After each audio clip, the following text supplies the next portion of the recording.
Como, por exemplo, esta raiz aqui, ó, linda e bela, que foi parar dentro do seio. Foi provavelmente feita uma fossa apical maior do que se deveria fazer. O seio do paciente é pneumatizado, ele é grande, né? Ele invaginou em direção ao osso alveolar.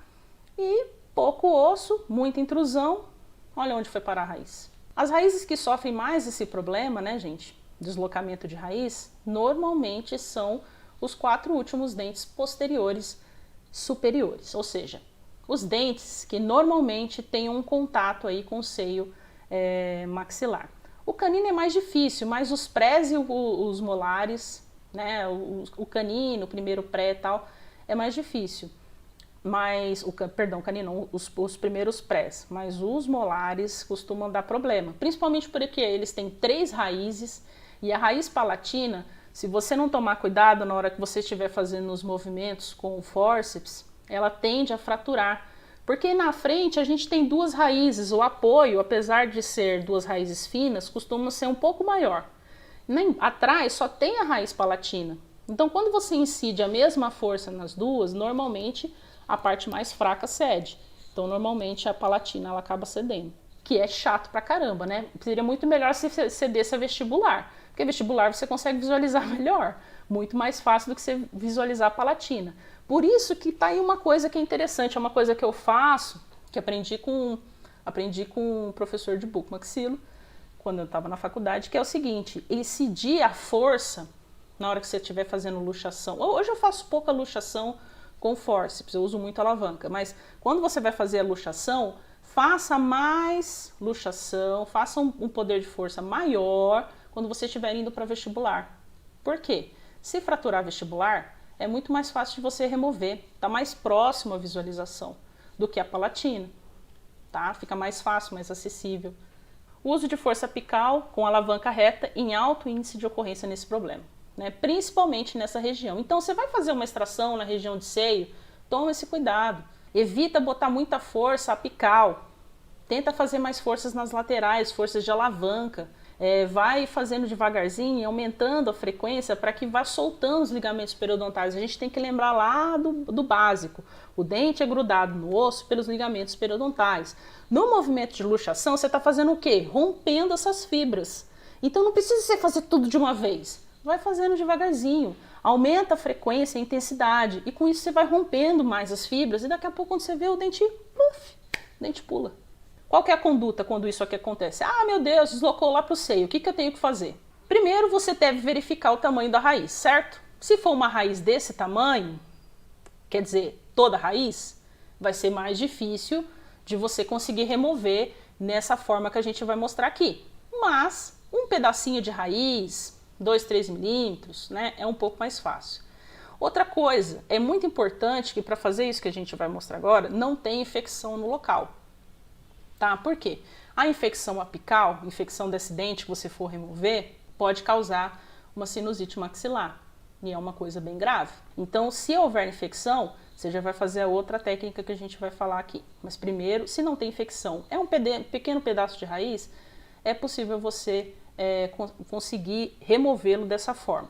Faça uma radiografia para documentar a localização. Tira uma radiografia do lugar para você ver exatamente o tamanho e em que lugar ela foi perdida, em que lugar ela foi parar. Então o que você vai fazer, né? Pedaços pequenos, tá, gente? De 2 a 3 milímetros. Se não houver infecção no seio. O que você vai fazer? Primeira tentativa, você vai irrigar o seio ou a cavidade, pela cavidade do alvéolo. Então por aqui, ó, você vem com a seringa, enche isso aqui de soro, tá? Enche de soro no seio maxilar.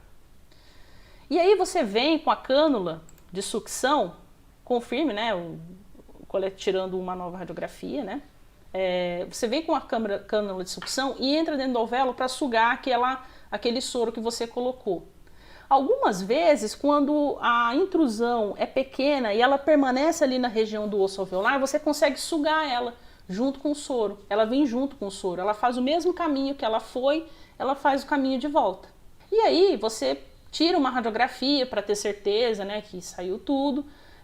O interessante é aquela cânula que tem a redinha, deixa eu ver se eu coloquei dela aqui. Isso, ó. Aquela cânula que tem uma redinha, né, o coletor de osso, ela é ótima. tá? Para você fazer esse tipo de coisa.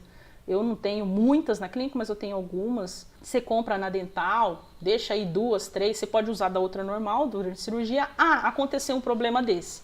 Eu preciso tirar essa raiz. O que acontece? Quando ela passa, aí ela fica retida.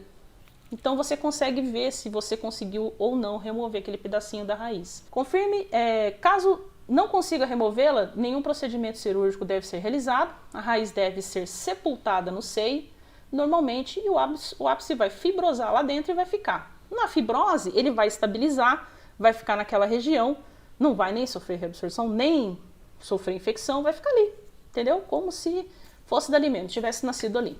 E você vai, claro, preservar. Devem ser tomadas as precauções para a comunicação bucco-sinusal, ou seja, você deve fazer uma sutura em 8, uma sutura oclusiva, para evitar que aquilo fique aberto, né, e cause uma invaginação do tecido gengival, como a gente conversou na aula passada de comunicação bucco-sinusal, que foi na semana passada. O antibiótico, anti-inflamatório, tipo corticoide, todos os pós-operatórios que a gente passou lá naqueles protocolos. O paciente deve ser avisado do ocorrido, isso é muito importante, tá, gente? Uma coisa que eu acho, assim, que foi o que realmente me levou a um outro nível, né, na profissão.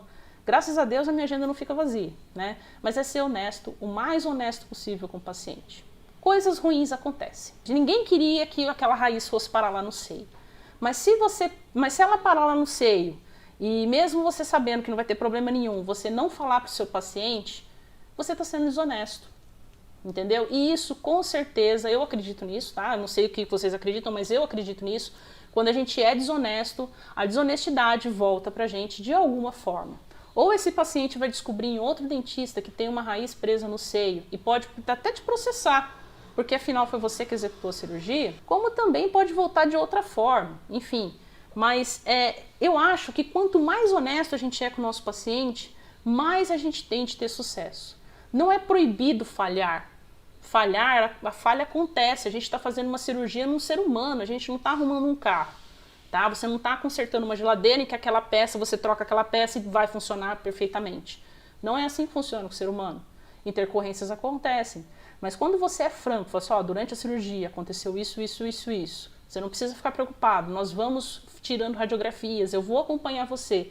E caso haja algum problema, nós vamos resolver, o paciente sente uma segurança com você que dificilmente, apesar de ter acontecido um problema, ele deixa você. Tá? Então, seja honesto. Tá? Não esconda seus erros. Errei, estou aqui para assumir meu erro, vamos acompanhar e vamos resolver. É assim a postura de um bom profissional. E o deslocamento da raiz? Bom, gente, nosso corpo tem lugares, principalmente os dentes inferiores, tem lugares, e os superiores, né, no caso, o paciente sofreu um deslocamento dessa raiz, tá? E esse dente, ele foi parar aqui dentro do seio. O que você deve fazer? Tá? Você deve fazer um acesso, tá? Cardiowell Look. Você vai fazer esse acesso justamente fazendo uma janela aqui na região dos seios maxilares entre o canino e o primeiro molar, para que você consiga remover esse pedaço de raiz. Ah, eu não sei fazer isso. Não faça. Tá? Se você não sabe fazer esse tipo de acesso, não faça. Normalmente, quem é implantodontista faz implante, faz enxerto, sabe fazer lindamente esse acesso. Tá? A gente às vezes faz uma janelinha menor, né? Porque a gente não precisa de chegar até o primeiro molar. Mas fazer esse acesso é uma coisa simples para um implantodontista ou para um bucomaxilo. O bucomaxilo é o mais indicado para fazer esse procedimento, tá? Então, aconteceu, a raiz está lá no seio, normalmente, gente, você tem aí cerca de 48 horas até acontecer algum problema muito sério, como, por exemplo, uma infecção, uma sinusite. Então, qual que é a conduta? Virar para o paciente e falar, olha, sua raiz foi parar no seio maxilar. Aí a pessoa vai fazer, meu Deus. Aí você fala, calma. Não crie pânico. Eu vou passar a medicação para você e nós vamos marcar com um amigo meu que é especialista nesses tipos de cirurgias mais complexas. A gente vai conversar com ele, a gente vai tirar uma radiografia nova e aí a gente vai marcar para você fazer a remoção. Tudo bem? Tudo bem. Você marca com o bucomaxilo, passa a medicação para o paciente para ele ficar controlado, certo? E marca o mais rápido possível para fazer a remoção desse dente. Tá, gente? Não se meta a fazer uma coisa que vocês não sabem fazer. ou não consegue, ou não tem nem a parte técnica e nem a parte teórica de se fazer aquilo. É um procedimento um pouco mais complicado, é importante que você faça de forma adequada, né, para evitar um rompimento total aí da membrana, ou às vezes até romper a membrana, mas saber como resolver. Então, esse tipo de coisa. Não sabe fazer? Não faça. Às vezes vai fazer o sucesso no lugar errado, pode machucar o paciente, enfim. Tá bom? Nós temos espaços dentro da boca, pequenos espaços assim, entre musculaturas e o osso, em que no momento em que você está fazendo uma força um pouco mais firme para fazer aquela luxação final do dente, possa escorregar e o dente parar naquele lugar. Normalmente, na parte de cima, é na região infratemporal, então é nessa região aqui embaixo, tá? Na parte de cima. Normalmente isso acontece quando você vai fazer a remoção de um terceiro molar que pode estar um pouco mais alto do que o normal. Então, gente, viu que o dente está muito alto, está numa inclinação fora do comum, passa para frente, passa para o buco fazer. Chame um amigo seu buco para fazer no seu consultório. Pode ser também, vocês podem firmar uma parceria para poder trabalharem juntos. Todos ganham, né? Você, o paciente e o buco. Né? Quanto mais pessoas ganharem, melhor, mais sucesso você vai ter. Pensa assim. Então, tomar cuidado, principalmente movimentos para distal, porque é justamente esse dente, ele vai acabar indo para distal, numa região que tem muita inervação, né? Muita coisa passando por ali. Não vai dar para você ficar tentando pescar com a Mathieu aquele dente. E aí você pode romper um vaso, você pode romper uma artéria, tá? Ali é uma região mais complicada de se mexer. Então, o dente sumiu, você não está achando o dente. Uma coisa que você pode tentar fazer, né? Quando ela vai para dentro da fossa infratemporal, se você tiver uma boa iluminação, né, e uma pinça boa, você pode tentar chegar perto do dente e remover, puxar ele na direção em que ele veio. Mas você deve fazer isso, pode ser uma pinça hemostática, uma pinça Mathieu, mas você não deve fazer isso muitas vezes, porque isso aumenta a sua chance de rasgar e lacerar vasos, tecidos, né? É uma região muito inervada ali, tem que tomar cuidado. O que você deve fazer se isso acontecer? O dente vai ficar lá, você sutura, encerra a cirurgia, explica para o paciente o que aconteceu e marca para fazer essa remoção desse dente num segundo momento com o bucomaxilo. Não é vergonha fazer junto com um colega especialista. Muito pelo contrário, mostra que você está interessado não no seu ego, no seu orgulho, mas sim no bem-estar do seu paciente. O paciente deve ser informado, como eu falei, né, gente? Sempre informe o paciente, não deixe de informar ele.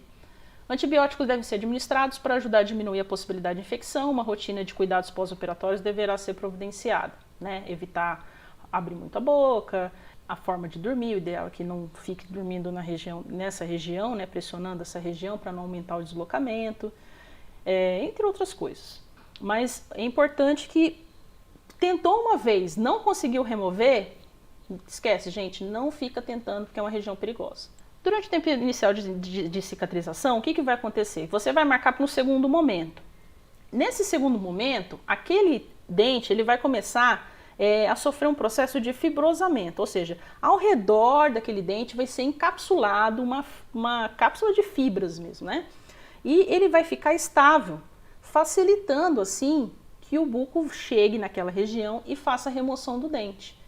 Então, gente, não fica tentando, porque quanto mais você tenta, ele pode ir mais para os tecidos mais profundos e dificultar mais ainda a remoção dele. Não deu? Não conseguiu? Fecha, manda fazer uma panorâmica, marca para fazer numa época posterior, em média aí 2 semanas, para poder ter um certo fibrosamento, e marca para fazer com o cirurgião. E aí, com isso, ele já vai ter um certo fibrosamento, vai estar mais fácil, mais estável, acessar aquela região e assim remover o dente com tranquilidade. Outro lugar também que o dente pode parar, isso na parte de baixo, na parte de cima, na região infratemporal. Na parte de baixo, nós temos 2 regiões, né? Ele pode ir para o sublingual, para a parte de dentro, se for fazer extração do terceiro molar, ele pode ir para a parte de dentro, e para a parte interna, né? No caso, mais para dentro ainda, para a região da bochecha, na verdade. Mas na região aqui, assim, da bochecha é mais fácil de tirar, no espaço submandibular. As raízes dos molares inferiores fraturadas, que são removidas com pressão apical, podem ser deslocadas através da lâmina cortical lingual para dentro do espaço submandibular. O que que acontece? Muito importante que quando a gente for fazer a remoção de terceiros molares, a gente estabilize muito, muito bem a mandíbula. Você estabiliza com uma mão e incide a força com a outra. Por quê? A gente vai mostrar um outro problema que acontece quando você não faz isso. Mas um deles é você segurar um pouco os movimentos do paciente. Às vezes, numa força um pouco maior que você faz, uma força apical, o paciente sente um pouco de pressão e assusta. No que ele assusta, ele mexe. No que ele mexe, o instrumental pode escapar e pode, por exemplo, causar uma pequena fratura do osso lingual. Como a gente consegue ver aqui, houve uma fratura. Havendo esta fratura da tábua lingual, o dente entrou lá dentro. E fica difícil de remover depois que ele está lá dentro. Então, aqui provavelmente a pessoa tentou pescar algumas vezes ainda e ele foi entrando cada vez mais. Então, gente, é muito importante estabilizar o movimento na hora que você estiver fazendo a remoção. Isso vai ajudar bastante. Se a raiz desaparecer, né, durante a remoção, o dentista deverá fazer uma simples tentativa. Mais uma vez, faz uma tentativa, não conseguiu? Deixa lá. Como é que é essa tentativa? Você pressiona o dedo por dentro, né, tentando trazer o dente de volta para cima. Então você pressiona em direção à tábua óssea, tentando trazer para cima. E assim que você conseguir ver uma ponta do dente que você consiga agarrar com a pinça hemostática ou então com uma mathieu, você remove. Não conseguiu? Termina, sutura e encaminha para fazer num segundo momento. Procedimento extenso e terceiro, risco de lesão do nervo lingual. Qual o grande problema aqui? O nosso querido nervo lingual, ele é um nervo que passa atrás ali do ramo. Ele não tem um canal, um conduíte, digamos assim, como por exemplo o nervo alveolar inferior. Ele está ali solto. Então na hora que ele rompe, gente, para os dois cotos voltarem a se encostar de novo e começar a formar de novo uma comunicação neural, é muito mais difícil, porque você tem a movimentação da musculatura, você tem a língua, então a pessoa mexe, então os cotos estão sempre fazendo isso. Dificilmente eles conseguem encostar de novo. Quando a pessoa tem parestesia do nervo lingual, é complicado de voltar. Volta. Eu já vi vários casos voltarem. Como é que você sabe que vai voltar? O paciente começa a sentir formigamento no bordo da língua, uma sensação de que está esquentando, né? Esquenta do nada e esfria. Isso daí é sinal de que está começando a ter uma comunicação neural ali dos dois cotos. Mas existem casos que nunca mais voltam. A pessoa tem uma certa parestesia do bordo lingual para o resto da vida.